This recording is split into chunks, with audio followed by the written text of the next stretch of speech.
tal, mis futuros difuntos? Esta vez les traigo una historia que trata sobre dos oficios que son muy necesarios para nuestra sociedad: las enfermeras y los plomeros. Y es que cierto día, ocurría en los años 20, cuando Roberto Sánchez Salazar se preparaba para tener una rutina diaria como la que muchas veces ha tenido. Y eso es destapar una pequeña coladera, desasolvar alguna tubería, componer alguna llave, ese tipo de cosas. Así es que pidieron sus servicios una mujer que le decía que tenía serios problemas con su drenaje.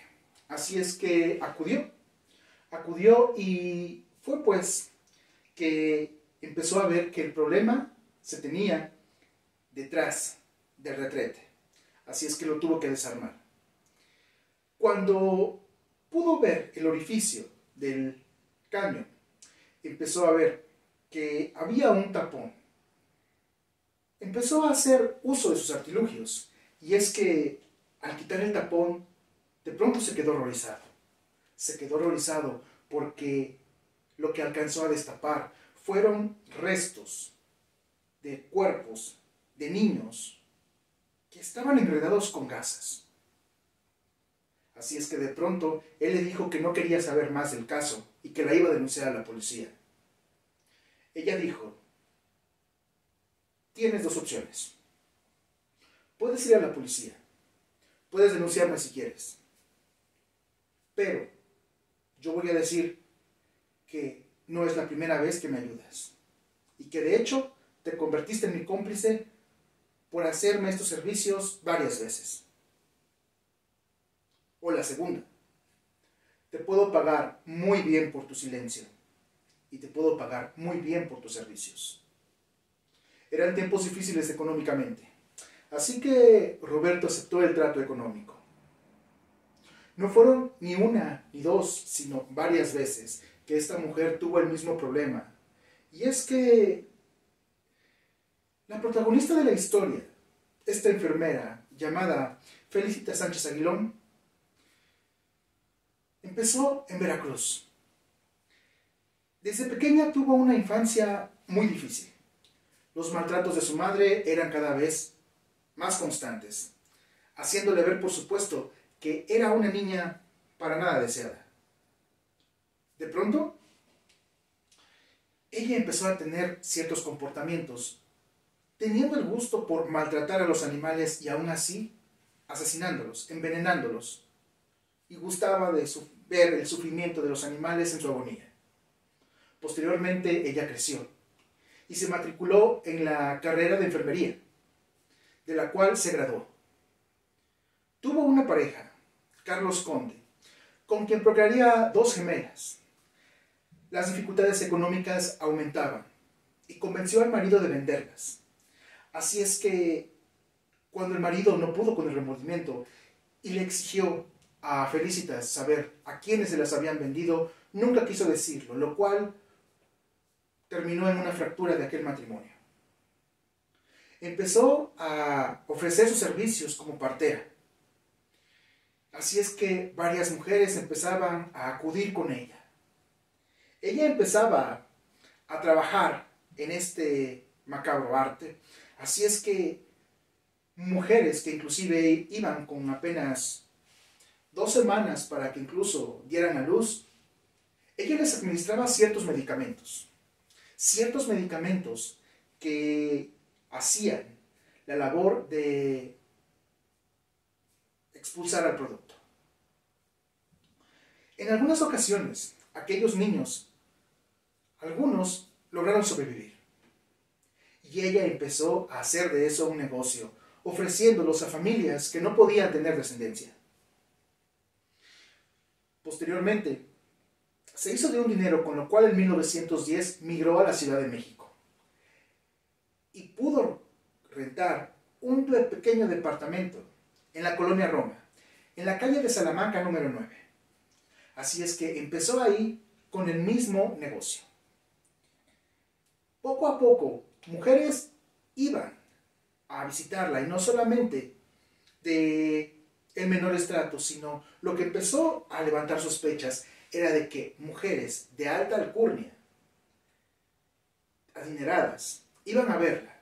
¿Cómo era eso posible si familias adineradas llevaban a estas mujeres de abolengo a atenderse con una partera en una colonia a ese entonces marginal y de pobreza? Algo no andaba bien. Para ese entonces empezaban a ser en el vecindario muy frecuentes los problemas con el drenaje. Y es que, aunque ella tenía algunos plomeros de su entera confianza, a los que les pagaba muy bien por hacer el mismo trabajo que en su momento hizo Roberto, pues empezaron a tener más y más fallas. Así es que, cierto día, una de las personas que vivía cerca, de nombre Francisco Páez, no pudo más con la alcantarilla y llamó a ciertos plomeros y albañiles, quienes acudieron. Los albañiles rompieron el piso para poder llegar a la tubería del alcantarillado que conectaba al vecindario a las cloacas de la calle, encontrándose con un gran amasijo compuesto por restos humanos de pequeños niños, de bebés. Las dudas se disiparon cuando encontraron algunos cráneos dentro de todo eso. La peste era insoportable. El hedor salía a borbotones. Las personas vomitaban, no podían con el acontecimiento. Sin embargo, ya para ese entonces sabían a qué se dedicaba aquella enfermera, de nombre Felicitas Sánchez Aguilón. La fueron a buscar y fue detenida. No solamente ella, sino otro plomero de los de su confianza, quien confirmó todo. Y es que cuando se le preguntó a ella y a sus cómplices cuál era el modus operandi, ellos dijeron que ella no tenía ningún reparo en traficar con los niños, y los que no podía vender los asesinaba de múltiples maneras, así como con los gatos y los perros en su infancia. Los ahorcaba, los mutilaba, inclusive vivos. Los llegaba a quemar. Los que podía vender los colocaba por unos simples pesos. Pero a los que no podía vender, simplemente les quitaba la vida. Los mutilaba y, sin ningún remordimiento, echaba los restos a través del excusado, lo cual, poco a poco, a través de los múltiples desasolves de sus plomeros, fueron haciendo un gran tapón a la tubería, hasta que ésta ya no dejó permitir más pasar nada. Y se hizo este caso público que conmocionó a todo México en los años 40. Felicitas fue detenida y fue recluida en la cárcel. Sin embargo, empezó a decir con su abogado todo lo que había hecho. A veces ciertas entrañas de los niños aún vivos que los mataba, las usaba para alimentar a sus perros. A veces ciertas vísceras y ciertos restos las quemaba en una especie de caldera, y esa era la queja de algunos vecinos, que de pronto de su domicilio salía cierto humo con una peste que no se podía soportar. Se dice que asesinó a más de 50, otros dicen que asesinó a más de 100, pero 3 décadas de servicio con esos mismos resultados da la imaginación para pensar que inclusive fueron muchos más.